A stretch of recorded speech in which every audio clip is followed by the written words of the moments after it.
Hola, ¿cómo están? Muy buenas tardes, bienvenidas, bienvenidos a las noticias. Comenzamos desde la sala de redacción de CNN Chile a revisar todo lo que está marcando esta jornada. Lo vamos a ver en titulares. Comenzamos de inmediato.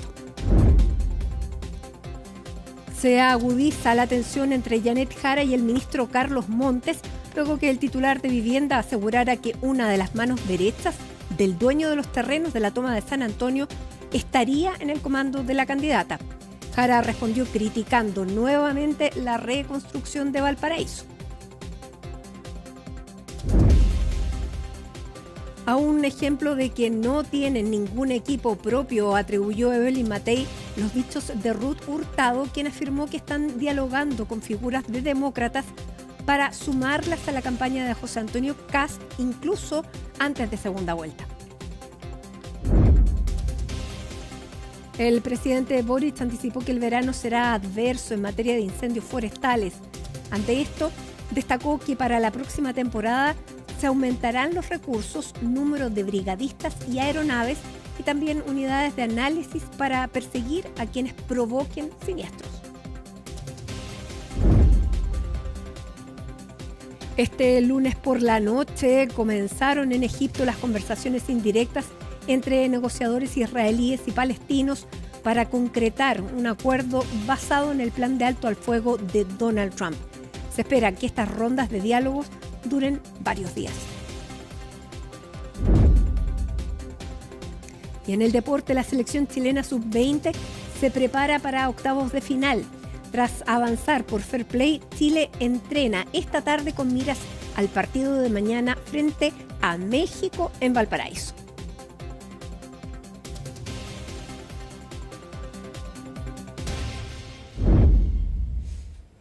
Y comenzamos de inmediato, cuando quedan 39 días para las próximas elecciones presidenciales, elecciones parlamentarias, junto a Macarena Román. Me van a disculpar durante el programa por la voz, pero entre la alergia, la primavera y los resfríos estamos todos parecidos. Maca, bueno, las cosas también están revueltas en todos los comandos, además, y especialmente Janet Jara en este intercambio que ha sostenido ya desde la semana pasada con el ministro Montes. Hola Mati, muy buenas tardes. Claro, Janet Jara está lejos de ser la excepción, ¿cierto? Y hay un desencuentro al menos entre el ministro de Vivienda, Carlos Montes, y la candidata Janet Jara, que de hecho fueron compañeros de gabinete, ¿cierto?, hace no tantos meses atrás. ¿Cuál es el problema o la tensión que ha causado esta situación? Es que el ministro de Vivienda, Carlos Montes, durante este domingo en conversación con Estado Nacional, aseguró que la mano derecha del dueño del terreno de la gran toma, de la mega toma de San Antonio,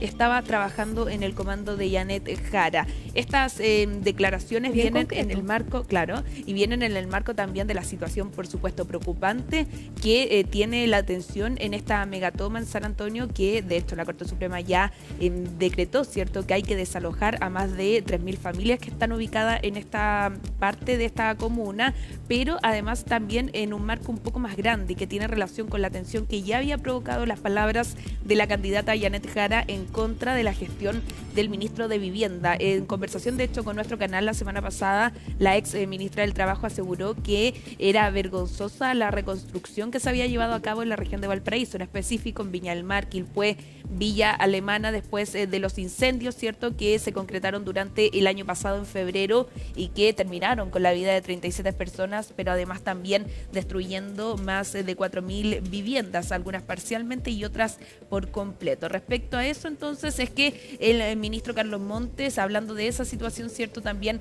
quiso aclarar, según lo que ha dicho durante esta jornada, que hay vínculos de diferentes formas entre los comandos, entre también los propios ministerios, y él, según lo que explica posteriormente a esta controversia, es que quiso decir que faltaba diálogo a pesar de que habían personas cercanas trabajando en el comando de Janet Jara y también en el propio ministerio. Que aclaró, eso sí, después, que estas personas que trabajan en el ministerio no están ocupando horas de trabajo, sino que fuera de su horario laboral, ¿cierto?, aportarían en esta campaña. ¿Qué dijo Janet Jara? Primero, dice no entender estas declaraciones, descarta que, al menos desde su comando, descartan que haya alguien vinculada a el terreno de esta megatoma de San Antonio, y también dicen, no sé si se refiere, la candidata decía, no sé si se refiere el ministro Montes a una mano derecha del dueño del terreno o mano derecha del líder de la toma, porque son cosas diferentes, ¿cierto? Bueno, De hecho, están en contraposición totalmente. El ministro se refería a una persona con nombre y apellido. Yo creo que se va a tener que llegar a esta persona para intentar aclarar toda esta confusión, porque solamente se enreda. De hecho, no ha querido decir, a pesar de que, por ejemplo, en nuestro canal, nuestra compañera María Luisa Carrión le preguntó, ¿cierto? Él no quiso referirse al tema, luego otros colegas de otros medios de comunicación también le han preguntado a quién se refiere, a qué persona, ¿cierto? Estaba hablando, a quién se refería, y el ministro Montes tampoco quiso aclarar la situación. Sí lo hizo a través de un comunicado, pero primero, Mati, vamos a revisar las declaraciones de hoy de la mañana de la candidata Janet Jara y también la breve respuesta que obtuvimos por parte del ministro Carlos Montes. Sí, yo creo que es lamentable la situación de la toma de Viña del Mar. Yo he estado, de la reconstrucción de Viña del Mar y su demora. Lamento que ante esta crítica se generen otros debates que no tienen asidero, y si hay alguien que el ministro Montes conozca, que él lo diga, la verdad desconozco a qué se refiere. Más que descartar o confirmar algo, creo que el ministro tiene que decir quién es, porque la verdad es que el otro es jugar a la adivinanza y no creo que estemos para eso. No, yo no he anunciado nada. Yo simplemente he dicho que la toma de San Antonio es una toma que la sociedad tiene que asumir como un desafío. Son 10.000 personas, son 3.700 familias. Ministro, usted señalaba lo de la mano derecha que estaría dentro de la toma de San Antonio del comando. No, mire, sobre eso no me voy a referir porque se ha transformado en algo que no era lo que se dijo. ¿Qué era? No, era simplemente constatar que hay distintos vínculos de distintas maneras y por lo tanto no voy a insistir en eso. Pero hay un vínculo. Muchas gracias. Enredada, por decirlo menos, la respuesta del ministro Carlos Montes, ¿cierto? El que explica, a veces dicen, se complica, y en este caso no hubo aclaración alguna respecto a quién se refería el ministro Carlos Montes. De hecho, hablando con la candidata Janet Jara, ella decía, yo no entiendo esta respuesta, lo único que le atribuyó es que se enojó, ¿cierto? Después de las críticas que hizo justamente la ex ministra del Trabajo por la reconstrucción, que también el propio gobierno ha confirmado, ¿cierto? Ha ido más lenta de lo esperado. De hecho, lo hablábamos en jornadas anteriores, Mati, van cerca de 280 viviendas entregadas o terminadas en la reconstrucción de Valparaíso, y estamos hablando de un universo de más de 4.000 viviendas dañadas parcial o de forma completa. Es decir, hay un retraso obviamente en esta reconstrucción. Decían otros, también apuntaban a su gestión en el plan habitacional también. Porque el ministro lo que dijo también era que no era un tema de recursos, cuando ella dice que la glosa de libre disposición la va a ocupar en la reconstrucción. El ministro dice, esto no es problema de recursos, sino que son cada una de las etapas de un Estado que es una maraña que hace muy difícil el tema de la reconstrucción. Y ponía el ejemplo de lo que había sido el terremoto, el 27F, que si se había podido reconstruir era porque eran otras condiciones. En este caso, además, lo que ellos intentaron hacer fue llegar a acuerdos con las familias para que se lograra una solución definitiva, y ahí parece que el exceso de consulta probablemente también contribuyó. O sea, ahí hay responsabilidad de muchas partes. Totalmente, y de hecho esa fue la primera respuesta, ¿cierto?, que emitió Carlos Montes en contra, podríamos decir, a las críticas que había hecho Janet Jara. Él dice fuerte y claro que no tiene que ver con los recursos, que los recursos están. De hecho, se aprueba un proyecto de ley, ¿cierto?, para entregar hasta 800 millones de dólares para la reconstrucción. Él dice, es un problema, como tú decías, Mati, de gestión. Tiene que ver con dónde están desplazadas estas viviendas, muchas veces en quebradas, no aptas, ¿cierto?, para la construcción de hogares, también con la gestión en sí de la ejecución de la reconstrucción, y también, por supuesto, con los permisos pertinentes. Son distintas aristas, ¿cierto?, que tiene relación con el problema que podríamos decir ha ocasionado esta reconstrucción, que sin duda también, ahí para dar un punto, ha sido uno de las catástrofes, una de las tragedias más importantes después del terremoto del 2010, en los incendios justamente que afectaron a la región de Valparaíso durante el año pasado. Vamos a pasar, Mati, a leer parte del comunicado que tuvo que salir a publicar, ¿cierto?, el Ministerio de Vivienda en voz de Carlos Montes para esclarecer lo que él quiso decir. parte de estos párrafos decía que en ningún caso buscó individualizar ni establecer implicaciones políticas de ningún tipo. Y dice el ministro Carlos Montes que lo que quiso era destacar que hay diálogos diversos que son parte del ejercicio democrático. Dice, no tengo antecedentes de que existan funcionarios públicos que realicen actividad política dentro de su horario laboral y que los funcionarios públicos tienen derecho a ejercer sus derechos políticos siempre y cuando no contravengan lo establecido por la Contraloría. Él hace esta aclaración respecto a los funcionarios que, según él, estarían participando de actividades en el comando de Janet Jara mientras a la vez ejercen como funcionarios públicos. Esa es la aclaración que hacen, pero uno al preguntarle al equipo por la aclaración de esta mano derecha, supuesta mano derecha, ¿cierto?, que tendría el comando de Janet Jara en el dueño del terreno de la toma de San Antonio, dijeron no vamos a ahondar más en el tema, no queremos seguir generando polémica. Es decir, lo más importante no lo aclaran y que tiene relación, ¿cierto?, con la acusación que hace Carlos Montes, que hay alguien en el comando, según el ministro Montes, el comando de Janet Jara, que sería mano derecha, asesor del dueño del terreno de donde está establecida esta megatoma. Que nunca dijo que fuera un funcionario público. No. Dijo, claro, porque dijo dos cosas ahí. Una que tenía que ver con los funcionarios públicos, esclarecido el punto, se lo damos, ¿cierto? El comunicado está. El punto es que lo otro, quizás lo más relevante, no lo ha podido esclarecer. Y hoy hablábamos con la ex ministra Janet Jara y ella decía, yo no entiendo las declaraciones del ministro porque no entiendo a qué se refiere. A si yo tengo vínculos con el dueño del terreno o con el líder de la toma. Decía, ni siquiera eso lo entiendo, pero más allá de cualquier acusación descarto entonces cualquier involucramiento del comando con esta situación que tiene a más de 3.000 familias, Mati, viviendo en este terreno desplazado en la comuna de San Antonio. Vamos a escuchar también otras declaraciones, tan así que hasta aparte de Chile Vamos respaldó, podríamos decir, a la candidatura de Janet Jara, cuestionando el desempeño que ha tenido el ministro Carlos Montes. Dicen que hay un déficit en el plan habitacional. Hay que recordar que van el 83% de las 260.000 viviendas sociales que se prometieron, ¿cierto?, durante un principio, y también lo que ya hemos ahondado, ¿cierto?, la reconstrucción en Valparaíso, que también está lejos de lo esperado. Escuchemos. El ministro Montes ya no sabe qué más inventar para no hacerse cargo de lo que era su responsabilidad, la reconstrucción después del terremoto, y cumplir con la promesa de este gobierno que va a ser completamente incumplida una cierta cantidad de nuevas viviendas para los chilenos que hoy día viven en campamento. Bueno, ahí escuchábamos, claro, hasta el diputado y presidente de la UDI decía, el ministro Montes está buscando excusas para no centrarse en lo importante, que ya lo decíamos, ¿cierto? Bueno, el problema que ha tenido con la reconstrucción, también la construcción de este plan habitacional que ya va en 83% según los detalles del mismo Ministerio de Vivienda, y también obviamente con el presupuesto, con los recursos, ¿cierto?, que en ocasiones se le ha cuestionado por parte de otros comandos, como lo es Evelyn Matei, quien también quiso responder y referirse a esta controversia, no diciendo mucho, podríamos decir, Mati, es la ministra Vallejo, quien dio por superada la polémica, porque dicen desde el comando aseguran que no hay ningún involucramiento entre el comando y esta toma de San Antonio. Sin embargo, no es tan así. Lo que dice el comando es que no entienden las declaraciones y que ellos descartan, ¿cierto?, que haya una mano derecha trabajando en el comando y que a la vez sea asesor del dueño del terreno. Pero nadie clarifica ni de quién se trata, ni también a dónde apuntaba el ministro Montes con estas críticas, que es alguien también que hay que transparentarlo. Lleva décadas en política, él sabe que cualquier palabra que diga no es inocua. Escuchemos justamente a la ministra Vallejo. Yo entiendo que respecto a un tema en particular que tiene que ver con el comando y la participación eventual de un privado en comando, es algo que el propio comando aclaró que no era tal, ¿no? Y creo que con eso ya para nosotros obviamente está cerrado el punto. ¿El presidente le preocupó esta afirmación que hizo el ministro Montes? No, en lo absoluto. Bueno, son raras las palabras de la ministra porque ella tampoco es vocera del comando.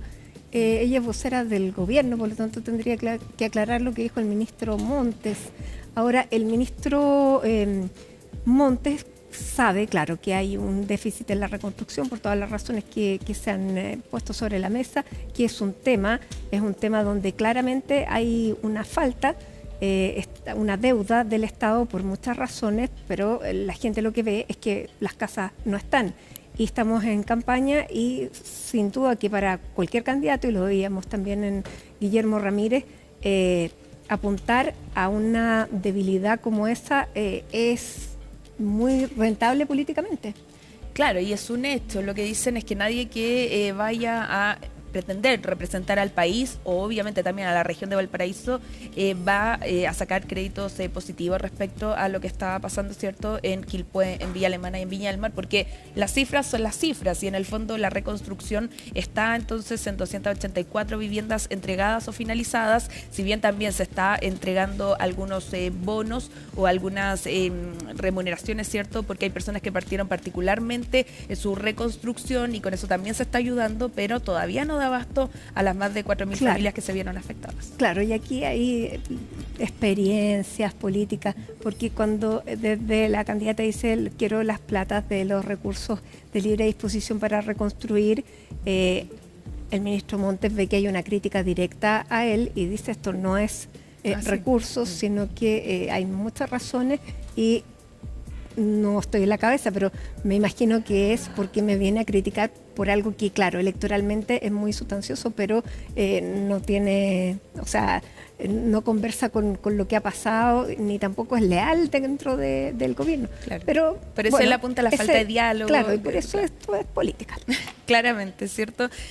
Parece que, claro, se dejó entonces esta amistad que uno podría decir existía por los mismos colores políticos o parecidos colores políticos. Finalmente, la controversia la vemos entre la candidata oficialista y de la ADC junto a un ministro del actual gobierno. Por otro lado, también hay otras declaraciones que han llamado la atención por parte de la candidata Janet Jara. En el marco, ¿cierto?, de que presentó su anexo de programa, Mati, que ya contempla 110 páginas, así queda el programa oficial de Janet Jara con 383 medidas. Una de estas medidas, varias de ellas llaman la atención, ¿cierto?, pero una de estas tiene relación, por ejemplo, con la UEF, que ella ya lo decía hace algunas jornadas, que busca limitar el uso de la unidad de fomento porque dice se está abusando de aquello. Por ejemplo, ¿en qué circunstancias? Habla en los pagos de colegio, en los planes de salud, los pagos también que tienen relación con los arriendos. Ella dice, en ese sentido vamos a limitar o tratar de establecer ciertas características a la hora de usar la UEF. Dice eso sí que no va a cambiar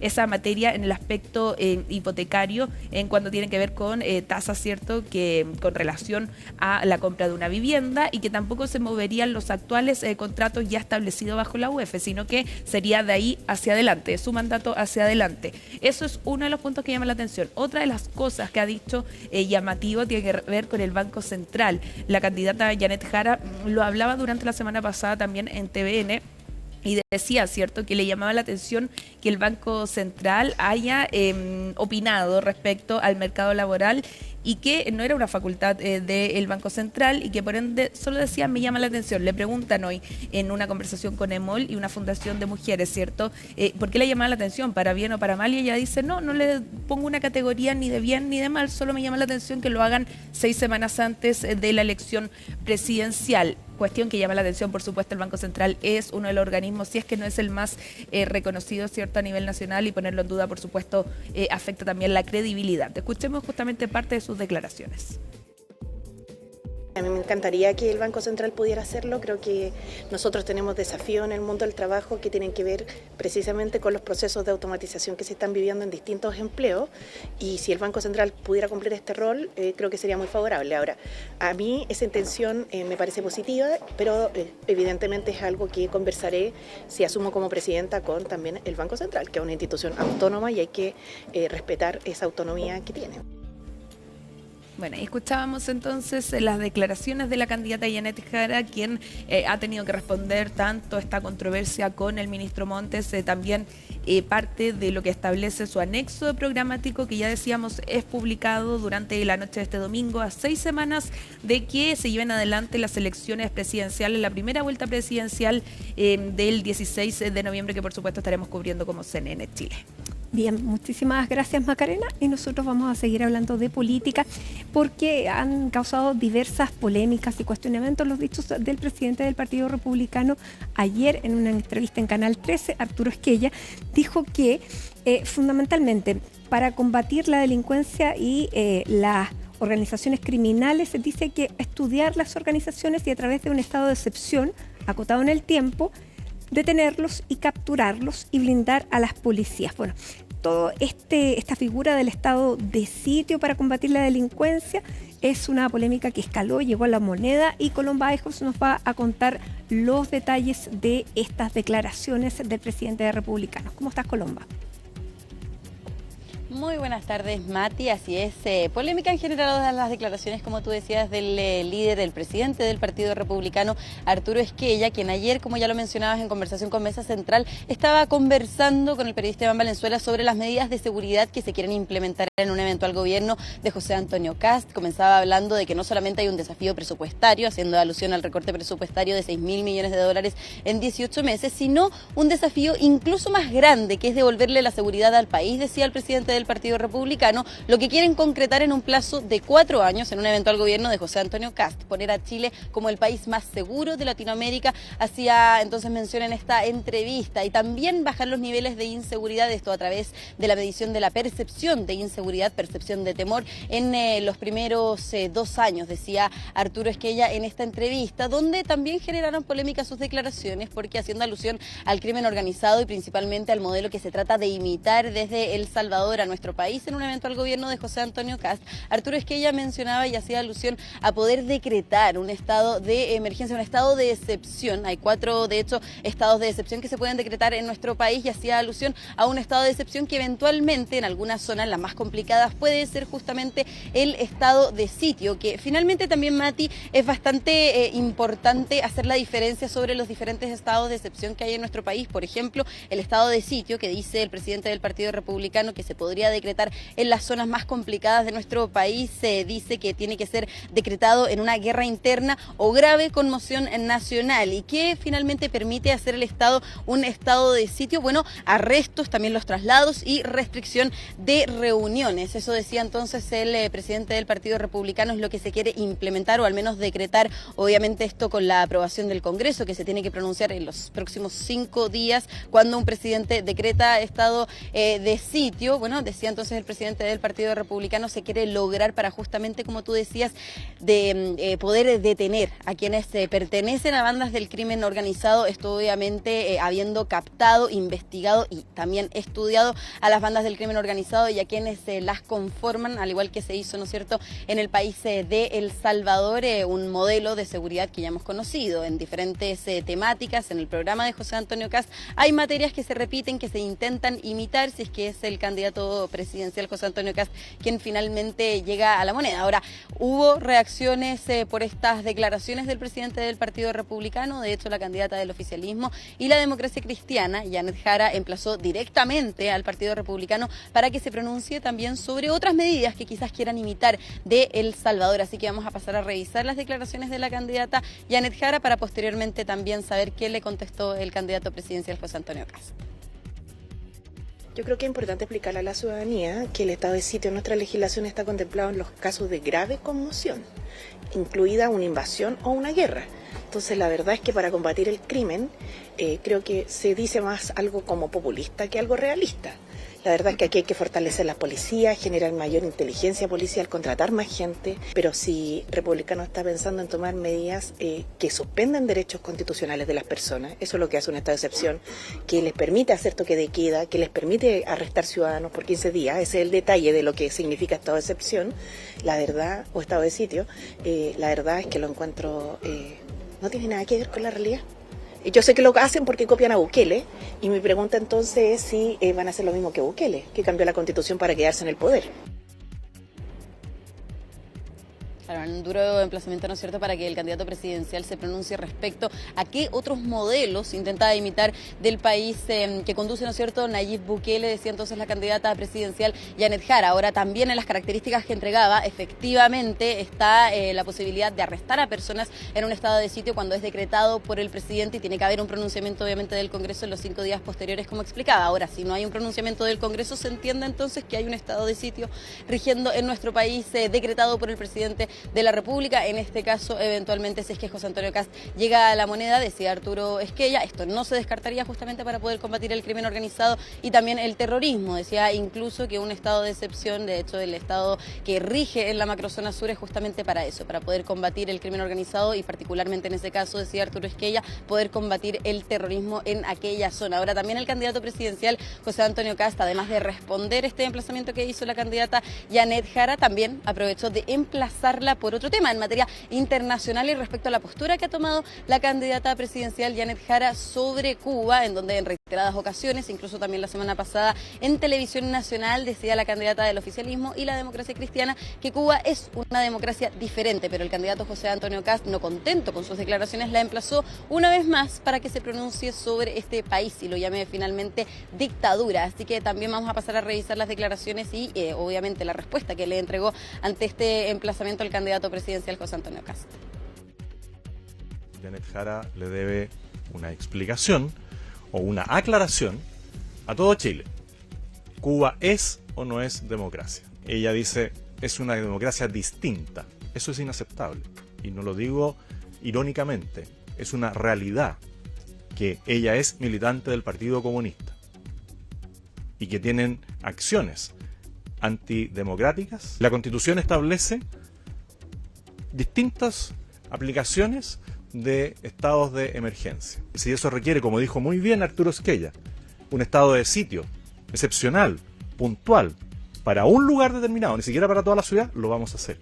Todas las herramientas legales que estén a disposición del Ejecutivo se van a realizar, sin pasar a llevar al Legislativo. Nosotros vamos a cumplir todas las normas constitucionales y legales, y lo he dicho una y otra vez. Yo soy un hombre de palabra. Bueno, y también sobre el emplazamiento que hacía la candidata Janet Jara sobre modelos que podría imitar eventualmente José Antonio Kast de El Salvador y de también quien mandata ese país, Nayib Bukele. El candidato presidencial José Antonio Kast descartó una modificación legal de la Constitución para permanecer en el poder. De hecho, hacía alusión a que cuando él era diputado prometió que iba a estar 3 periodos en el mismo distrito, en el Congreso, y que posteriormente no se iba a repostular ni tampoco se postularía, a el cargo de senador, y esa es una promesa que cumplió. Entonces decía que finalmente, y como lo escuchábamos en sus declaraciones, no va a haber una modificación a la Constitución para permanecer en el poder, ni tampoco se van a saltar, ¿no es cierto?, las normas legales que permite nuestro Estado. Hacía alusión también a estos 4 modos o decretos, ¿no es cierto?, que hay de estado de excepción constitucional. Está obviamente el estado de emergencia, el estado de sitio, que se hacía alusión el candidato presidencial, y son los estados que van a utilizar, en este caso el estado de sitio decretado por el presidente, si es que así lo requiere, obviamente por un par de horas, decía también el presidente del Partido Republicano, Arturo Esquella, en lugares también particulares, en donde esté obviamente instalado el crimen organizado y que pueda ser decretado solamente por un par de horas para obtener la detención de quienes conforman parte del crimen organizado, de bandas criminales, decía y explicaba también durante esta mañana el presidente del Partido Republicano, Arturo Esquella. Ahora, en Chile Vamos no compartieron esta propuesta, esta medida que buscan implementar en algunos casos, en los casos más dificultosos en nuestro país, si es que eventualmente llega a la presidencia José Antonio Kast. Hablábamos de hecho con el comando de Evelyn Matei y no pusieron buena cara al ser consultados sobre esta medida. De hecho, la misma candidata presidencial Evelyn Matei se refirió sobre esto y dijo que ella no está por coartar la libertad de las personas. Pero pasemos a revisar justamente cuáles fueron sus declaraciones en profundidad sobre la propuesta, o por lo menos la medida que buscaría impulsar para combatir el crimen organizado el Partido Republicano si es que llega a la moneda. Se ha establecido estado de excepción en el pasado y no veo por qué no se puede hacer en el futuro. En todo caso, nosotros lo que queremos es un país libre de delincuencia, pero no para vivir oprimidos, sino que para pasarlo bien. Y por eso que nosotros estamos recurriendo a tecnologías que han funcionado en países democráticos y que permiten efectivamente contrarrestar el crimen, pero para que la gente goce su libertad. Bueno, y es una de las cosas que también reiteraba el uso de las tecnologías para poder combatir el crimen organizado, ¿no es cierto?, y también la delincuencia en nuestro país. En su encuentro ya hace un par de minutos, la candidata presidencial Evelyn Matei con la Asociación de Municipalidades Rurales, que se lleva reuniendo con los candidatos presidenciales durante toda esta jornada para entregarle diferentes propuestas también en materia de seguridad, como uno de los pilares fundamentales que buscan también instalar en la discusión política esta Asociación de Municipalidades Rurales. Ahora, también en otro tema, tema, ¿no es cierto?, que se ha tomado el debate durante esta jornada, fueron las declaraciones de la secretaria general Ruth Hurtado durante esta mañana en Radio Pauta, quien dijo que hay ciertas figuras, liderazgos de demócratas que estarían por apoyar la candidatura de José Antonio Kast, incluso antes de la primera vuelta presidencial, que ya sabemos quedan pocas semanas para eso. Hablaba de exautoridades ahora de demócratas, pero que en su momento también formaron parte del gobierno de la expresidenta Michelle Bachelet, que estarían entonces por plegarse, a apoyar la candidatura de José Antonio Kast en medio de los descuelgues también que se han conocido durante las últimas semanas por parte de líderes de Chile Vamos, que se han sumado a la candidatura de José Antonio Kast. La más reciente, el gobernador de Arica, Diego Paco, que se sumó entonces a la candidatura del republicano, y también el candidato apoyado por el Partido Social Cristiano, como ya mencionábamos, José Antonio Kast. Y justamente estas declaraciones no cayeron bien en Chile Vamos. Pero vamos a pasar a revisar también qué tuvo para decir sobre conversaciones que decía la secretaria general del Partido Republicano se llevan manteniendo ya hace un tiempo con algunos líderes de demócratas, y también vamos a pasar a revisar las declaraciones de la candidata presidencial Evelyn Matei, cómo se tomó también estas declaraciones de eventuales apoyos que estarían por cruzar, ¿no es cierto?, la vereda e irse a la candidatura de José Antonio Kast. ¿Es efectivo que han conversado con personas de demócratas que están dispuestas a sumarse Cuando sea el momento, lo van a saber. Le agradezco mucho al exalcalde de Codina, porque tienen experiencia acumulada. Le agradezko mucho al senador Kusanovich. Le agradezco mucho a Miguel Mellado. Puede ganar Kaiser, puede ganar Matei, puedo ganar yo. Yo ya he señalado que si yo no gano, voy a apoyar a cualquiera de los otros y voy a colaborar, quizás no ser parte del gobierno para no interrumpir a sus equipos, pero le vamos a entregar todo lo que tenemos. Y en esto nadie se va a perder, porque hay muchos que van de candidato y que son autoridades que dicen que en segunda vuelta van a apoyar al que sea el candidato ganador. Falta la decisión de quien ejerce el liderazgo de un sector político, y no cuesta nada. Eso es corazón de Chile. Me da un poquito de pena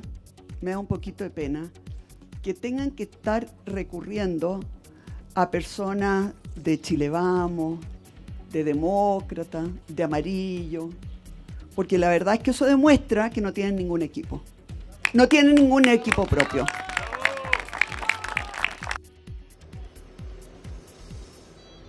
Bueno, y también más tajante había sido durante esta mañana y tras las declaraciones de la secretaria general Ruth Hurtado sobre estos eventuales apoyos de demócratas al candidato presidencial José Antonio Kast. Había en su red social X publicado el exministro, que hoy forma parte del comando de Evelyn Matei: definamos figuras, por favor, porque no conozco ninguna que no esté trabajando por el triunfo de Evelyn Matei, y también los candidatos que están postulando por el Partido Demócratas. Y también señalaba que en cualquier caso mal hace la campaña de Kast sembrando cizaña en casa ajena. Las formas en política sí importan, decía entonces el exministro Carlos Maldonado, quien es parte también de demócratas, militante de ese partido, pero también parte del comando de Evelyn Matei. Los nombres, de hecho, que señalaba la secretaria general Ruth Hurtado no se han conocido. Hablábamos con ella más temprano y decía que no se van a conocer, por lo menos por su boca, es decir, por declaraciones de la secretaria general, pero que eventualmente ellos mismos se van a pasar adelante en los puntos de prensa, ¿no es cierto?, que realiza ya recurrentemente el candidato presidencial José Antonio Kast. Hay que quedarnos atentos, obviamente, para ver si eso efectivamente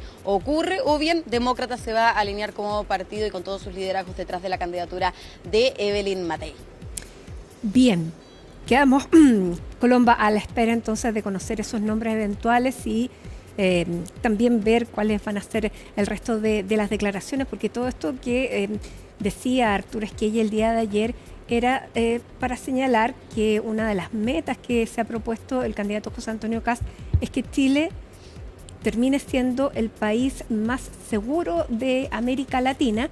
Claro que en términos de percepción, porque Chile, en cuanto a cifras, después de Uruguay, le sigue en seguridad, pero la victimización de las personas es una cifra que no tiene ese mismo correlato, y es a eso lo que apuntaba Arturo Esquella, que se iba a lograr terminar con esa sensación de inseguridad. Así que vamos a seguir atentos también a la génesis de la idea, que era fundamentalmente cómo se llega a eso que sería el objetivo. Así que muchísimas gracias, Colomba, por toda la información. Seguimos atentos a las campañas. 39 días quedan para la primera vuelta Y nosotros nos vamos a una pausa a esta hora de la tarde contándoles que hay 22 grados con 2 décimas de temperatura a esta hora de la tarde, 22,7 fue la máxima, y para mañana se anuncian temperaturas ligeramente superiores. Hacemos un alto y ya estamos de regreso porque ya está aquí Lucía Dammert, porque vamos a seguir hablando de seguridad, de crimen organizado, pero del poder ilegal y la anatomía del poder ilegal, como se titula su último estudio. Así que ya regresamos con eso y mucho más.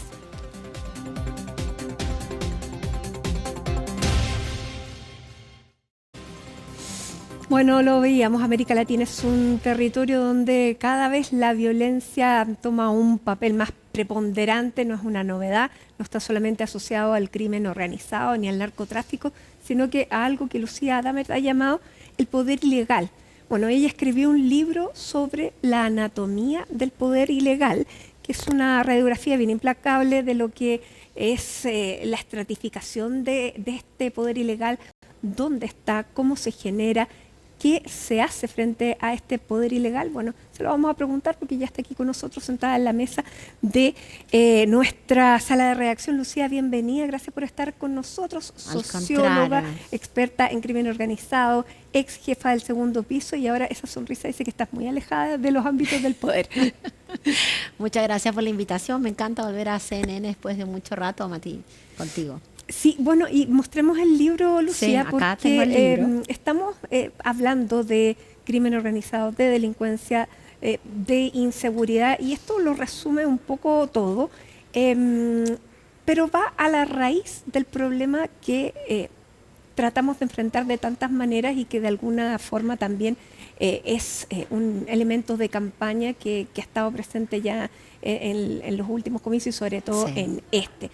Ya vamos a hablar de lo último que se expresaba por parte del comando de José Antonio Kast el día de ayer, que ha traído mucha polémica, pero quiero que partamos hablando de este poder ilegal porque es una realidad que comienza a surgir en base a elementos que tú identificaste, y me gustaría que los pudiéramos nombrar, esos elementos, porque muchas veces hablamos de poder ilegal, pero hablamos de crimen organizado y narcotráfico como si ahí terminara todo. No, mira, una de las partes vitales de escribir este libro es generar un espacio de conversación con todos, la ciudadanía en general, para poder tener una mirada más compleja del fenómeno. Entonces, lo primero es decir que en América Latina en general, en Chile menos, pero en América Latina en general uno tiene 3 elementos, como tú bien proponías. Uno, el desarrollo de múltiples mercados ilegales, y acá está la minería ilegal del oro, el robo de madera, el robo de peces en alta mar. Uno tiene además, por supuesto, el tráfico de migrantes, más de 7 millones de venezolanos que han salido de Venezuela, casi 4 millones se han movido por redes criminales. La trata de personas, cada día tenemos más mujeres esclavas en América Latina y el mundo. Y por supuesto el narcotráfico, ¿no? Y luego tenemos 2 factores habilitantes de eso. Por un lado, las armas, que permiten que estos mercados tomen control de los territorios y se peleen entre ellos. Y por otro lado, el lavado de activos, porque estos, como son mercados, y esto es importante que todo el mundo lo entienda, como son mercados, no se acaban por ir a tomar preso al último de la fila que está vendiendo la cocaína. De hecho, llevamos 30 años con la guerra contra las drogas y hoy día América Latina produce más cocaína que antes. Entonces, ese es un elemento. El segundo elemento, que estos mercados tienen tal capacidad económica que los niveles de corrupción institucional e individual han aumentado en la región, pero de una forma radical. Y en tercer lugar, una capacidad estatal de fiscalización cada vez menor. Entonces uno dice, bueno, ¿qué está pasando? Que se produce el 70% del oro de algunos países latinoamericanos, es oro ilegal. Bueno, pasa que no hay capacidad estatal y hay corrupción que permite no solamente que se produzca y de pasada deforestemos la Amazonía y de pasada matemos a un montón de defensores de derechos humanos, sino que también luego existe una corrupción que permite que eso se legalice. Entonces, y esa es la novedad de este fenómeno, Lucía, porque nosotros hemos visto contrabando desde el principio de la historia, pero el volumen, la capacidad adquisitiva, digamos la cantidad de dinero que se está moviendo en este tipo de masificación de todos estos mercados ilícitos el control territorial a través de las armas, ¿esa es la novedad? Claro, la novedad es que estos son mercados que se convirtieron en mercados globales, ¿no? Uno podría antes decir, mira, había contrabando de ropa que venía del país vecino y que la traía alguna gente. Los cigarros. Claro, o los cigarros, pero claro, ahora los cigarros es la industria de transporte de cigarro, por ejemplo, contrabandeado o falso directamente, es una industria gigante que mueve cientos de millones de dólares. Entonces, como son negocios tan lucrativos, por supuesto, y además al margen de la ley, por supuesto que genera grupos que desarrollan estos negocios y luego se pelean por el mercado. Y la corrupción va penetrando la legalidad del mercado, ¿no? Y la corrupción ayuda, digamos, sirve como un permeador, una cosa que permite no solamente, por ejemplo, que algunos mercados ilegales funcionen, ¿cierto? Por ejemplo, la tala de árboles en la Amazonía. Yo creo que uno ve que se van cayendo los árboles y uno dice, ¿cómo los estados no se han dado cuenta de esta deforestación masiva? Bueno, porque hay ciertos momentos, hay algunos países donde se han pasado leyes que, entre comillas, permiten cierta manifestación que llaman tradicional de la minería ilegal y otras productividades, pero luego también ese dinero cuando se lava, hay otro tipo de corrupción, que es la corrupción cuando tú ves que llega gente con mucho dinero e invierte en inmobiliarias, invierte en constructoras, invierte pues en bienes raíces. Hay industrias enteras en algunos países latinoamericanos que las investigaciones muestran que están siendo apalancadas en momentos de crisis económica por dinero de los mercados ilegales. Por ejemplo, ¿Es todo nuestro robo de No. madera que teníamos en el sur, que hasta hace muy pocos años no se detenía a nadie, nunca hubo una persona condenada. Bueno, ahora sí hay personas condenadas, pero ¿qué pasa? ¿Quiénes son los que mueven ese mercado? No son los que están detenidos. Claro, es que el problema, y eso es, digamos, una cosa que tratamos de decir, es que necesitamos sofisticar la solución. Primero, en América Latina en general, necesitamos luchar contra la corrupción. Y la corrupción tiene que sí tener tolerancia cero y castigos durísimos, ¿no? Porque una de las cosas que vemos en América Latina es que el castigo duro está muy puesto en la última línea, ¿no? En el joven, generalmente con muchos problemas, que comete delitos violentos y que por supuesto tiene que ir castigado. Pero cuando uno va subiendo en la escala... Porque cuando se habla de endurecer las cárceles, todo es para ese.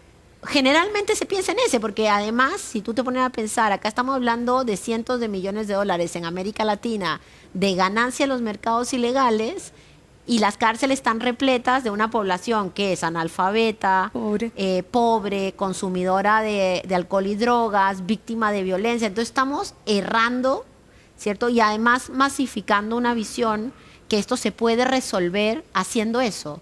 Y la verdad es que haciendo eso no resolvemos el problema si no entendemos esto como un mercado.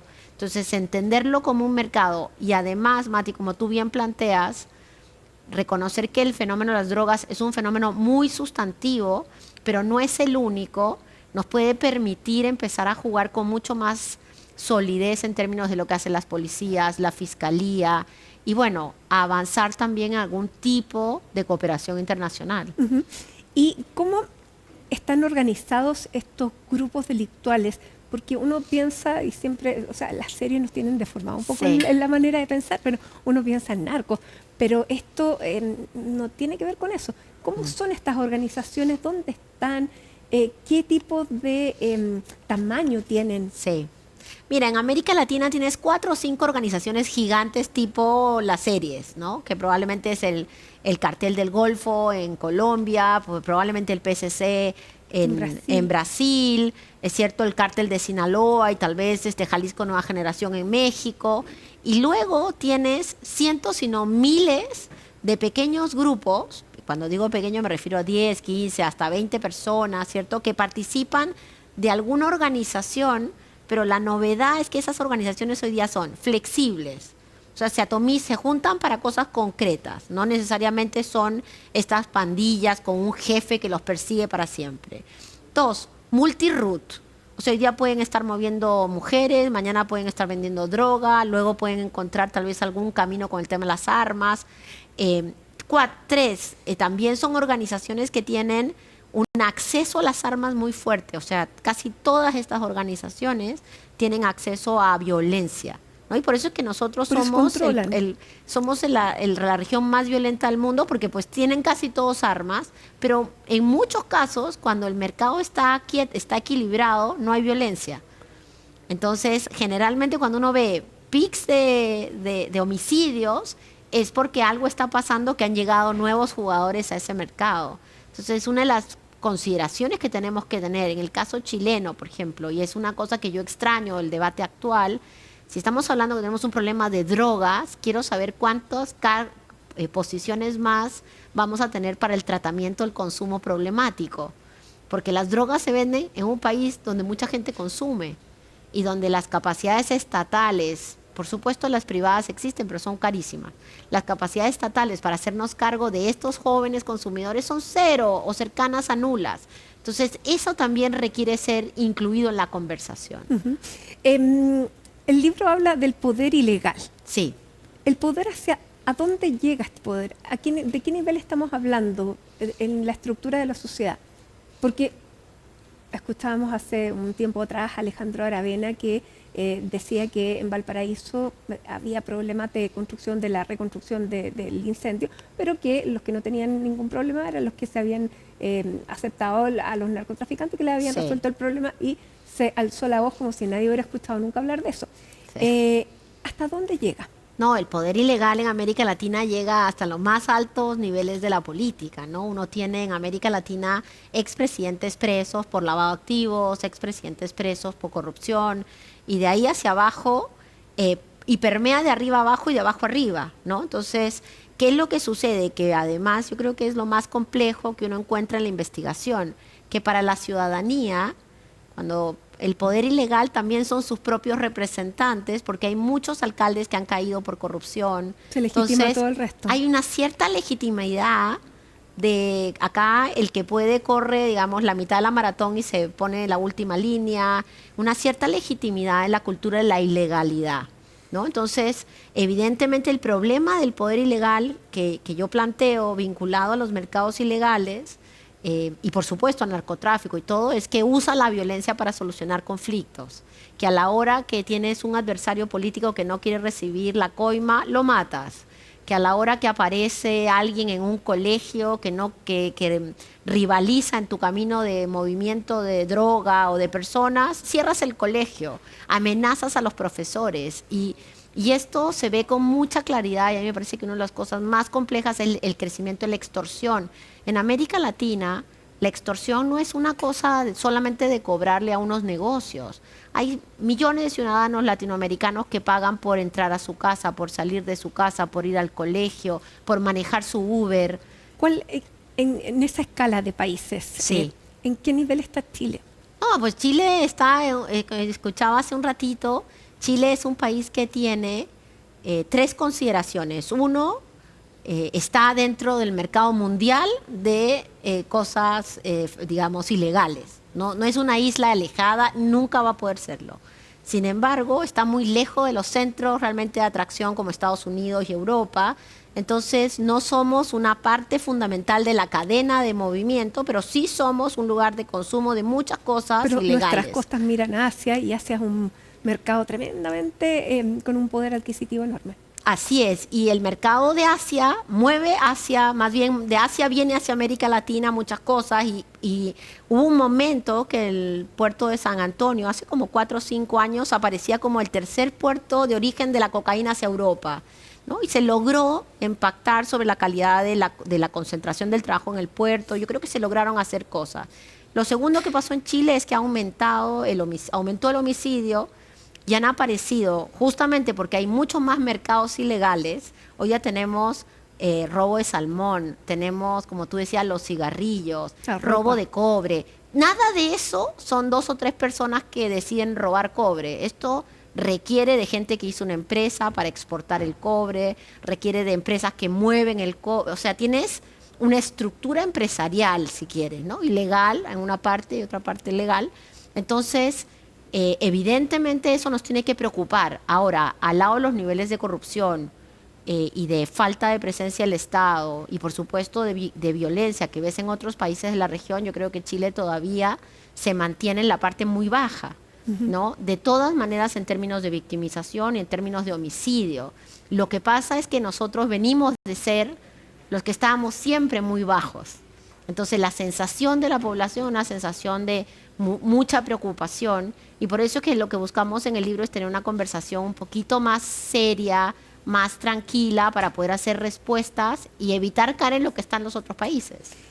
Ya, tú dices entonces que se puede todavía hacer algo, pero para que no siga aumentando, porque retroceder, no sé si eso es posible.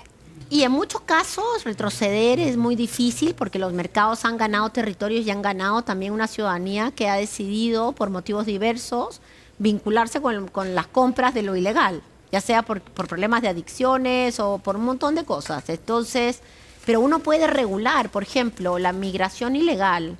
La migración ilegal uno puede tener mecanismos, no solamente para expulsar a todos los migrantes, sino también mecanismos de, como están pidiendo algunos gremios, ¿cierto? Visas especiales para trabajadores, limitación de algunas formas. Sin duda, para la trata de mujeres necesitamos una respuesta muy rápida al crecimiento de estos servicios sexuales masivos en todo el país, ¿cierto? Que muchas veces le traen niveles de violencia muy fuerte contra las mujeres y también contra los clientes, como hemos visto. Y creo que además tenemos las capacidades institucionales todavía para poder enfrentar los niveles de corrupción que uno ve que todavía son individuales. El problema es cuando la corrupción se vuelve una corrupción más sistémica, ¿no? Cuando uno ve que en definitiva partes importantes de las instituciones trabajan para un poder que no es el poder estatal. Este libro tú lo elaboraste en varios años, visitando muchos países, lo presentaste en Europa. Sí. Y te quería preguntar, porque siempre se toma como ejemplo el modelo italiano, que Italia logró abordar la criminalidad organizada. Sí. Pero no terminarla. No se dice nunca que no la ha terminado, sino que la controló. Así es. ¿A qué es lo que se puede aspirar en términos ya prácticos, reales? No, y ahora en Italia tienen un problema feroz porque la 'ndrangheta, que es pues la mafia más importante de Italia, empezó a meterse con el tema de la cocaína en Europa, y eso empezó a generar incrementales niveles de homicidio, ¿no? No solamente en Rotterdam, en Barcelona, sino en partes importantes de Italia. Lo que pasa es que Italia también llevaba una historia larguísima de mafias, que son mafias que controlan muchos negocios legales, como los residuos, digamos, una serie de cosas, y además tenía una vinculación política e institucional muy grande. Las mafias italianas son mafias con un enorme arraigo local, ¿no? Distintas que las nuestras, que son más como cárteles vinculados a productos. Pero tú tienes toda la razón, no, las principales mafias del mundo que están en diversos países, de los países desarrollados, Italia, ¿cierto? Evidentemente Estados Unidos, donde se vende el 80% de la cocaína del mundo, y eso no lo hacen en farmacias. Lo que tienen es controlado los niveles de violencia, y luego también hay un nivel de control sobre su involucramiento en las capacidades político-institucionales. Es muy raro hoy día que tú veas, digo, existen los casos, pero no es una cosa transversal, que tú veas como nos pasa a nosotros, que uno tras otro van cayendo los alcaldes de América Latina porque recibieron plata de no sé quién, porque entregaron una inversión pública, ¿cierto? Eso ocurre poco. Uno podría decir que el mercado se ha regulado y que los negocios se mantienen en un lugar, ¿cierto? Entonces, si tú no ejerces la violencia contra nadie, si no hay homicidios en el barrio, entonces todo se mantiene tranquilo, entre comillas, pero igual todos saben que en ese lugar se vende droga o hay gente con armas. Entonces hay una cierta administración de la violencia, ¿no? Y lo que también hay es una cierta administración de la penetración, la capacidad de penetración de estos dineros ilegales en el mundo legal. Y por eso es que lo principal es luchar, digamos, aumentar las capacidades de la lucha contra el lavado de activos. Ya, poder acceder a las cuentas y toda esa discusión que se trabó por Así distintas es. razones. Pero quería ir a las declaraciones de ayer de Arturo Esquella en Mesa Central, que él dijo que hay una meta que es más grande que la de la reducción fiscal, que es, dijo, le hemos dicho a todos los chilenos que vamos a llegar en los 4 años de un eventual gobierno de José Antonio Kast a ser el país más seguro de Latinoamérica. ¿Ya? Esto dice medido en la percepción de temor y en la victimización a partir del segundo año. Al principio dice es muy difícil la victimización, pero la percepción de temor tú la puedes atacar directamente de entrada y nos estamos preparando para eso. Porque eso es muy complejo, porque si el eventual gobierno se propone que Chile sea el país más seguro de América Latina, hoy Chile es el segundo país más seguro después de Uruguay. Lo que pasa es que teníamos unos niveles que antes eran aún más pequeños y uno no le... O sea, es muy difícil decirle a la gente que en realidad Chile es el segundo país más seguro de América Latina cuando no pueden mucho salir de sus casas. Es terrible. Claro. Sí. Pero en las escalas es más o menos eso. Ya. Es correcto. Y lo otro es que la victimización, o sea, la percepción de victimización es precisamente en relación a su casa. Si él siente que no puede salir, siente que, o sea, el 80% de la gente se siente muy insegura, con mucha razón. Pero, ¿cómo se ataca eso? ¿Cómo? Bueno, a mí me parece un indicador peligrosísimo tratar de bajar la sensación de temor. Porque además Chile, en el año 1990, tenía una sensación de temor de alrededor 60-70%, y de ahí hasta hoy se ha mantenido altísimo, con mayores y menores niveles de victimización, con tasas de homicidio al 3, al 4, al 5, al 6 y al 5. O sea, los niveles de temor están totalmente desacoplados de los niveles de violencia. Y lo que tenemos que entender es que el temor es un fenómeno social propio, auténtico, digamos. Uno puede bajar, no tener ni un delito y el temor va a durar un rato más porque hay una cierta inercia del temor. Eso está muy estudiado. Entonces, ¿cómo uno baja el temor? Uno lo puede bajar con estrategias comunicacionales, uno podría bajarlo con una parafernalia también, en algún sentido más efectista que efectiva. O sea, por ejemplo, yo podría agarrar y decir, ya, a partir de ahora, toque de queda, nadie sale después de las 9 de la noche de su casa, y con eso la gente se va a sentir muy segura porque no va a pasar nada a la noche. Digamos, en la caricatura. Claro, pero cuando se aparece diciendo que no va a temblar la mano para poner un estado de sitio, para hacer una intervención policial, también es una declaración que te infunde una cierta seguridad. Claro, o un temor, porque si no, también muchos ciudadanos acá en Chile, que son los que están trabajando todo el día, etcétera, cuando yo los entrevisto, le digo, bueno, ¿cómo se siente? ¿Le han robado? No. ¿Ha visto algún delito? No, salgo en la tele.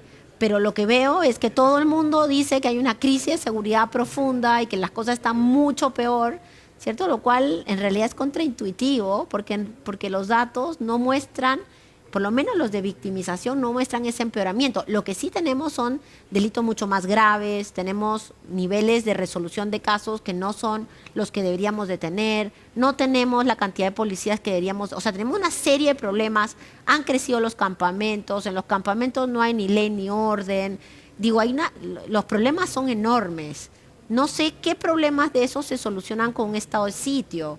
Tal vez un estado de sitio lo está planteando en el sentido de un lugar donde uno tiene definida, identificada, una claro, banda pero determinada. Incluso en las tomas, por ejemplo, para poner un caso, uno dice ya, hago un estado de sitio, ¿y qué hace con esas 10.000 familias o 5.000? ¿Qué hace con esa gente? La sacas y la pones en otro lugar para dentro de 5 años hacer otro estado de sitio. Digo, creo que a mí me parece muy bien la urgencia que el mundo político le pone a la seguridad. A mí me gustaría un acuerdo nacional para, por ejemplo, triplicar la cantidad de fiscalizadores en la unidad de análisis financiero, para verdaderamente ir por el dinero. Ni siquiera quiero entrar en el debate del secreto bancario, no. Mucho más fiscalizadores de la unidad de análisis financiero. Más manos para las herramientas que hay. Mucho más manos. O me gustaría también escuchar qué vamos a hacer para el para cuidarnos de los ciberataques. Claro. El día de ayer uno de los centros de control de la Policía de México, me parece, fue atacado, su página web dejó de funcionar. A nosotros nos podría pasar. Entonces, me da la impresión que es cierto, Matilde, que cuando uno está en la época electoral, las ofertas son masivas, pero hay que tener cuidado porque luego la gente se va a frustrar. Se va a frustrar cuando llegue el presidente que llegue y haya ofrecido las penas del infierno y después diga, bueno, la democracia no me permite tener las penas del infierno, entonces voy a tratar de ver qué hago, ¿cierto? O cuando llegue un presidente y diga, no, en realidad yo quería tener 10.000 carabineros más, pero no puedo crearlos de un día para el otro, cosa que ya sabemos, sino que me toma 5 años crearlo. Entonces la ciudadanía yo creo que tiene todo el derecho a estar muy enojada, porque también hemos jibarizado, le hemos dado a esta discusión una discusión muy simple y requiere una mirada mucho más compleja. Y yo creo que estamos en el momento, y el libro lo que trata de proponer es que estamos en el momento donde en Chile podríamos sentar a los candidatos y decir, ok, lleguemos a un acuerdo nacional de terminar el próximo gobierno con una sola base de datos de armas en el país, con un sistema que pueda hacer el seguimiento, que todas estas cosas que se van inaugurando gobierno tras gobierno efectivamente existan. Claro. No solamente en términos de leyes, pero además de eso, la prevención del delito. O sea, me parece que el estado de sitio es una solución maximalista, pero a mí me encantaría también que a la vez uno diga, hay que recuperar las plazas, hay que salir a la calle, hay que hacer lo que hacen muchos alcaldes, el alcalde de Huechurá, el alcalde de Maipú, o sea, transversalmente salir a la calle, porque el temor, uno no va a sentir menos temor viviendo en un búnker y diciendo, afuera está todo bien, ¿no? Uno tiene que salir a la afuera y ver cómo están las cosas. Entonces, esta es una buena oportunidad, 40 días, espero pues, que alguien haga caso, a 40 días de poder decir, miren, lleguemos a un acuerdo, que hay ciertos temas que tenemos que tratar, de no incendiar la pradera, sino más bien empezar a mirar cómo la solucionamos, ¿no? Y estos son, sin querer decir que antes se hicieron las cosas mal, porque estamos en un momento distinto. Sí, y claro, y son fenómenos cambiantes que siguen modificándose, que reciben influjos de fuera, es muy móvil. Pero es un gran libro, Lucía, Gracias. porque además es un libro que tiene datos y es un libro muy humano. Así que es muy entretenido leerlo, como para hacerse una idea de lo complejo que es el problema. Así que gracias por estar acá, gracias por compartirlo con nosotros y como siempre, desearte lo mejor y seguir conversando porque este tema sigue presente. Muchas gracias, Lucía. Gracias a ti, Matilde, muchas gracias. Hacemos un alto entonces a esta hora de la tarde con esta imagen de La Serena, el faro de La Serena, 17 grados hay en estos momentos con esta imagen muy bonita, siempre hace bien mirar el mar. Los invitamos a ir a la pausa rápidamente y volver junto a nosotros. Son las 6 de la tarde con 37 minutos, hora de irnos al Congreso con Stephanie Zamora porque se sigue discutiendo la ley de presupuesto y una de las polémicas más grandes de este año es precisamente la glosa de asignaciones que recibirá para libre disposición el próximo gobierno o que no recibirá. Así que Stephanie, cuéntanos, muy buenas tardes. Hola Matilde, muy buenas tardes. Sí, un tema que se ha tratado durante esta jornada y que sigue creando controversia por parte de los parlamentarios del oficialismo y la oposición en cuanto a la ley de presupuesto y esta glosa que estaría eliminada según la propuesta que lanzó el Ejecutivo en el presupuesto del año 2026. Los diputados están señalando por parte de la oposición que esta glosa no se puede eliminar, que no debería ser así y que debiese quedar como parte sustentable como se ha dado en los años anteriores con los montos catalogados como suficientes para que el gobierno pueda iniciar una nueva jefatura del país y pueda tener los recursos correspondientes en caso sobre todo de algún tipo de emergencia. Incluso desde el oficialismo también han señalado de que esta situación debiese continuar, que la glosa se debiese mantener y que no debiese sacarse del presupuesto, disminuirse, que es finalmente lo que está proponiendo el actual gobierno y que es lo que se está discutiendo acá en el Congreso Nacional. Incluso este es un tema que ha llegado a la candidatura del oficialismo en cuanto a Janet Jara, que también señaló que esta glosa debiese mantenerse ya que es un beneficio que mantiene el gobierno, que debiese tener para poder disponer de gastos en caso de cualquier tipo de situación eventual que pueda suceder en el país durante incluso los primeros meses de gobierno de el nuevo nuevos gobiernos que vayan a llegar, de los nuevos presidentes, digo, que vayan a llegar entonces a nuestro país. Con respecto se refirieron parlamentarios tanto de oposición como de oficialismo, dando cuenta de su opinión frente a esta situación, un hecho que, como les decía yo, ha causado bastante controversia acá en el Congreso. Pasemos a escuchar declaraciones entonces de estos parlamentarios. Estuvimos con el presidente Frey en el encuentro de la Cámara Chileno-Española y él dijo que el no dejar una glosa de libre disposición para el futuro gobierno es una pequeñez.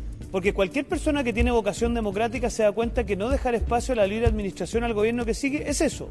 Y por lo tanto, presidente Boric, usted todavía está a tiempo, ya trajinó suficiente las normas electorales, ha tenido un comportamiento poco adecuado en su rol como jefe de Estado muchas veces en materia internacional, no sume otro capítulo más a su curiosa vocación democrática. Yo le hago un llamado a que repongan la glosa republicana y nos evitemos este mal rato que significa que usted pareciera ser que tiene una vocación democrática bastante reducida en estas materias.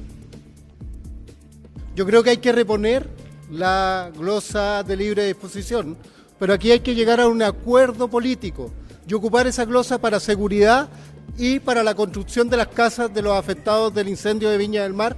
Yo lo hablé con mi candidata Janet Jara, ella está de acuerdo con este tema y esperemos que acá en el Congreso, donde se va a discutir el presupuesto, podamos reponer la glosa de libre disposición, la glosa republicana tan famosa, y que es raro ver cómo, por ejemplo, candidatos que quieren recortar 6.000 millones de dólares en, yo supongo, beneficios sociales, porque no veo dónde más va a recortar, esté llorando por esta glosa.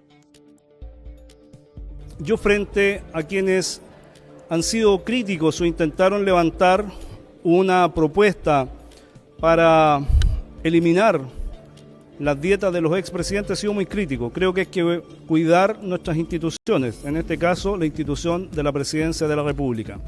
Y en la misma línea, creo que las tradiciones democráticas hay que cuidarlas. Y si en los últimos 30 años o 31 años siempre han estado incorporadas esta glosa republicana para el gobierno que vaya, ¿no es cierto?, a asumir en marzo del periodo que corresponde, creo que es necesario mantener esa glosa.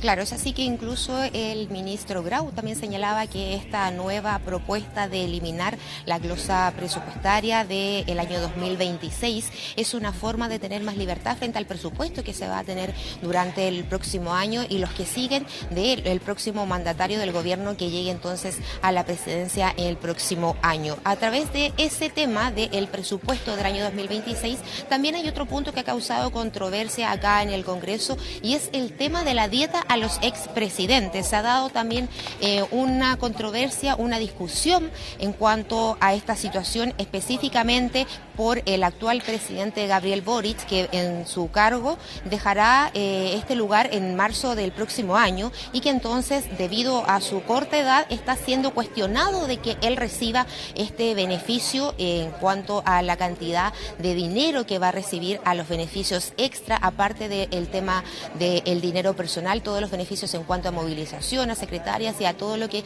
conlleva a tener como expresidente. De allí entonces que nace esta discusión acá frente principalmente al gobernador actual en cuanto a esta situación, por lo que se señala que la dieta de los expresidentes debiese tener un año igual que el tema de las pensiones de una persona normal, con una cierta cantidad, las personas obviamente, o sea, con una cierta cantidad de años, digo, las personas reciben su pensión, y eso mismo señalan desde acá algunos parlamentarios que debiese ocurrir con los expresidentes, sobre todo en el caso de Gabriel Boric, que con su corta edad ya va a comenzar a recibir esta dieta a contar del próximo año. Es por eso que se pretende eliminar esta dieta para los expresidentes, digo, que tengan un cierto rango de edad. Eso es lo que se está discutiendo principalmente el punto de la edad, ya que se sabe que los expresidentes no van a poder trabajar en cualquier situación, en cualquier cargo, como una persona normal, pero sí puede seguir ejerciendo labores similares a las que llevaba como presidente en el ámbito de la política, quizás en el ámbito de este tipo de situaciones similares, cosa que no se exponga, como decían muchos, a un trabajo normal y corriente en el cual por seguridad muchos dicen que no podrían participar. Al respecto también se refirieron parlamentarios quienes señalaron principalmente por parte del oficialismo que dice que esto es solamente, que se está tratando este punto solamente por el actual presidente Gabriel Boric, mientras que la oposición señala que esto es una situación que se debe tratar, sobre todo pensando en que hay presidentes o puede haber algún presidente que tenga un rango de edad menor y que no sea justo, según las declaraciones de ellos, recibir entonces esta dieta por haber sido el mandatario del país. Pasemos a escuchar declaraciones entonces por parte de estos parlamentarios quienes se refirieron entonces a este hecho. Escuchemos. Esos 151 millones de pesos adicionales para ir a financiar la dieta del expresidente y sus asignaciones, al menos desde las asignaciones no tiene ningún asidero legal ni constitucional. Por lo tanto, incorporarlo en una ley permanente, dentro de la ley de presupuesto, como gasto permanente, para que el Congreso no lo vote o esté impedido de rechazarlo, nos parece que es una aberración y que revela que el presidente quiere asegurarse su bolsillo, abstrayendo del debate democrático algo que hoy día no tiene asidero legal ni constitucional como las asignaciones. Recordemos que las asignaciones de los expresidentes están siempre en una glosa y este Congreso tiene que someterse a una votación. El presidente quiere sacar de la glosa aquello y meterlo en una ley permanente para asegurarse sus asignaciones de por vía, y eso es improcedente. Tenemos una ley que lo establece y que no fue modificada por el Congreso. Y por lo tanto, las asignaciones que vamos a revisar en la ley de presupuesto tienen que cumplir la ley. Y en ese sentido, uno puede estar disponible a hacer modificaciones a la ley permanente, pero eso no fue así en este Congreso, porque quisieron pasarse de listo y tratar de legislar para un presidente con nombre y apellido, no para la generalidad, porque ellos siempre están tratando de hacer política atacando al del frente y no haciendo legislaciones que sean para todos por igual. Si legisláramos para todos los presidentes, les creo, pero no, esto lo quieren hacer solamente porque les cae mal quien está gobernando y yo creo que no se legisla así. Claro, dos temas que se han tomado la agenda durante esta jornada en el Congreso Nacional. Por un lado, la glosa entonces y también el tema de la dieta a los expresidentes. La discusión continúa acá en el Congreso también, así la discusión del presupuesto 2026. Durante esta jornada el tema estuvo centrado en la educación, pero obviamente durante las próximas jornadas también se irán tomando otras comisiones y veremos cómo va avanzando este presupuesto y cómo va avanzando también el tema que confluyó durante esta jornada, para saber si es que finalmente la glosa se repone o se elimina totalmente, como lo está planteando entonces el gobierno actual, Matilde. Muy bien, seguimos atentos, Stephanie, a toda esta discusión que se va a prolongar ya por todo este mes y probablemente gran parte del próximo. Así que muchísimas gracias por esta información. Seguimos en línea. Muy buenas tardes. Buenas tardes. Y cambiamos de tema porque durante esta jornada comenzó el juicio oral que se está llevando a cabo en contra de el exdirector de la PDI, Héctor Espinosa, y su esposa por delitos de malversación de caudales públicos, falsificación de instrumento público y lavado de activos. Miguel Ángel Araya estuvo en la audiencia del inicio de este juicio y nos va a contar más detalles sobre lo que se espera para los próximos días. Hola, Miguel Ángel.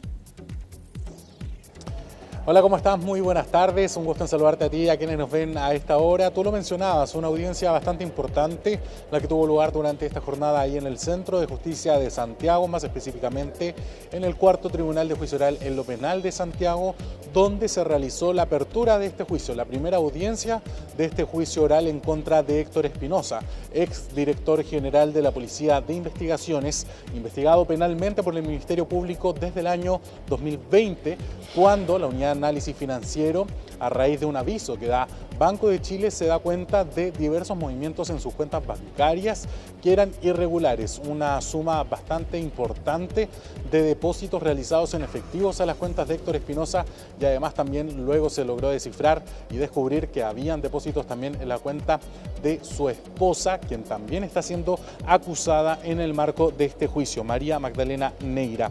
Lo que se ha conocido entonces es que serían cerca de 146 millones de pesos los que se habrían defraudado.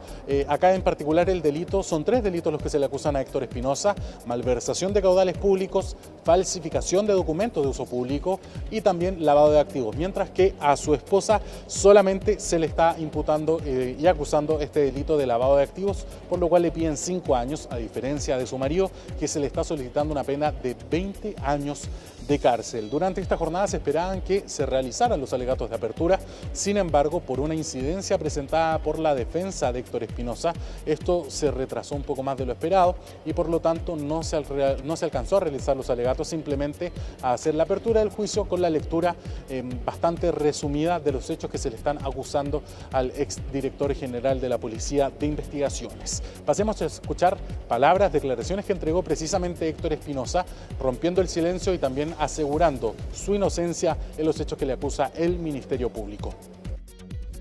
Yo soy absolutamente inocente, lo voy a probar con mi abogado en el transcurso del juicio. Y estoy tremendamente tranquilo y intentando, como con hidalguía, como lo he hecho siempre.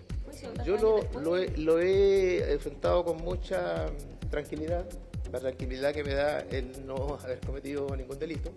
Y también siento que todas las personas tienen derecho a una defensa, puede ser juzgada, yo no estoy por sobre la ley, y si alguien me quiere acusar, que me acuse.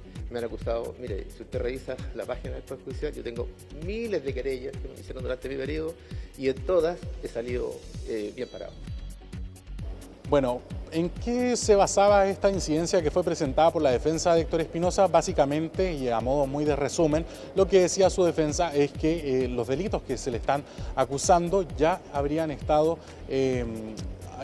sido parte de un proceso el cual ya estaba juzgado y que por lo tanto estaban solicitando el sobreseimiento de la causa. Sin embargo, lo que definió los magistrados de este tribunal, que hay que recordar, los tribunales de juicio oral en lo penal son compuestos por 3 magistrados, 3 jueces, que son los que tienen que finalmente definir al final del día si una persona, un acusado, es o no responsable de los delitos por los cuales fue acusado por el Ministerio Público. Esos magistrados definieron que no había sustento para lo que estaba reclamando la defensa y así no conceder el sobreseimiento de la causa que estaban solicitando y por lo tanto se continuó con el proceso. Se espera que se desarrolle por cerca de 3 meses este juicio, así que podría ser bastante extenso, más de 80 testigos, 3 peritos, entre otras muchas pruebas documentales que serán presentadas durante este juicio, considerando que son delitos económicos y por lo tanto a uno podrá imaginarse que se conocerán las cuentas bancarias, lo que encontró el Ministerio Público al alzamiento del secreto bancario, entre otros antecedentes que se conocerán durante estas varias audiencias que se desarrollarán durante los próximos días. Vamos a escuchar declaraciones del fiscal de alta complejidad Oriente, Miguel Ángel Orellana, que se refirió a la incidencia presentada por la defensa de Héctor Espinosa y además a cómo será el transcurso de este juicio en los próximos días. Sin entrar con demasiada profundidad en los antecedentes, sí pudo verificar que no se trata de los mismos hechos y por lo tanto rechazó la pretensión de la defensa en relación a la cosa juzgada.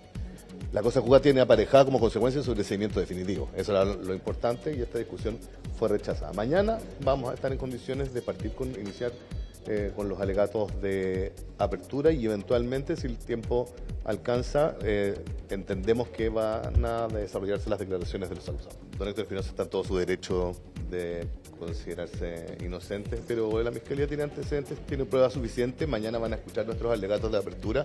En ellos vamos a pronunciarnos respecto de los antecedentes y las pruebas que vamos a rendir y por qué, en definitiva, creemos y estamos confiados, vamos a tener fuerza suficiente para formar convicciones en el tribunal acerca de que los delitos que la Fiscalía dice que ocurrieron. Bueno, ¿cómo es que, o al menos cuál es la teoría que tiene el Ministerio Público, la Fiscalía, para acusar estos delitos de malversación de caudales públicos? Entre otros, lo que dicen es que Héctor Espinosa, acompañado también de algunos funcionarios de rango menor, le ayudaban a lo que era sacar dinero de los gastos reservados con los que se manejaban la Policía de Investigaciones, gastos reservados que solo dependen de la máxima autoridad, que en este caso era Héctor Espinosa, cómo iban a ser destinados, y que por lo tanto sí, se entregaban dinero de estos gastos reservados a unidades policiales. Sin embargo, había una parte que era retirada de manera en efectivo, es decir, dinero contante y sonante, y posteriormente era depositado en las cuentas bancarias de Héctor Espinosa y además también en la de su esposa, y ahí entonces entraría esta figura de lavado de activos. Además, habría falsificado los documentos donde se transparentaban las cuentas de la Policía de Investigaciones y habrían estado, son documentos que habrían estado falsificados y que por lo tanto se acusa este tipo de ilícito. Pero el resumen de los hechos los escuchamos en palabras y en voz del magistrado que estuvo a cargo entonces de esta audiencia, que leyó parte de la reseña de la acusación realizada por el Ministerio Público. Pasemos a escucharlo. El referido acusado rindió cuenta en forma genérica y secreta sobre el uso de sumas ascendientes a 171.950.000 pesos correspondientes a caudales públicos asignados por concepto de gasto reservado de la PDI en el periodo comprendido entre el 19 de junio y el 31 de diciembre de 2015 a través de una declaración jurada de buena inversión que afirmaba textualmente que el infrascrito declara que los recursos utilizados en el periodo antes señalado por la Policía de Investigaciones de Chile fueron invertidos según su naturaleza en los fines propios de la institución y no se realizaron pagos a funcionarios públicos ni se emplearon para fines de campañas políticas, de partidos políticos u organizaciones gremiales. Bueno, entonces se espera que sean 3 meses que se desarrolle este juicio oral en contra de Héctor Espinosa, un caso bastante importante. ¿Por qué? Y acá hay que hacer la conexión con el caso Audio. Recordar que una de las primeras formalizaciones que tuvimos en el caso Audio fue la de Sergio Muñoz, quien vino después de Héctor Espinosa en la dirección de la Policía de Investigación. Estamos hablando del cargo más alto, de director general de la Policía Civil de nuestro país. Bueno, cuando fue formalizado Sergio Muñoz a raíz de sus vínculos con Luis Hermosilla, se da cuenta de que el Ministerio Público pudo acceder al teléfono celular de Luis Hermosilla y dar cuenta de que Sergio Muñoz le entregaba información privilegiada de la investigación de Héctor Espinosa, y por lo tanto ese es un punto bastante relevante que uno espera que pueda ser abordado durante estas audiencias. Si hubo algún impacto en la causa, si hubo algún vicio que generara la entrega de esta información reservada que estaba en manos del entonces director general de la Policía de Investigaciones, Sergio Muñoz, respecto a la causa que era seguida en contra de Héctor Espinosa. Así que, conectada entonces también con el caso Audio, hay que ver si se concreta, si la justicia finalmente delibera si es culpable o es absuelto de estos delitos de malversación de caudales públicos, del delito de falsificación de instrumento de uso público y también lavado de activos, por los cuales se está arriesgando casi 20 años de cárcel y millonarias multas. Hay que estar atento a cómo avanza este caso. Mañana partirían entonces los alegatos de apertura luego de la audiencia que se generó el día de hoy. Muchas gracias, Miguel Ángel, y que tengas un gran día de cumpleaños. Muy buenas tardes. Nosotros nos reencontramos mañana. Que estén muy bien.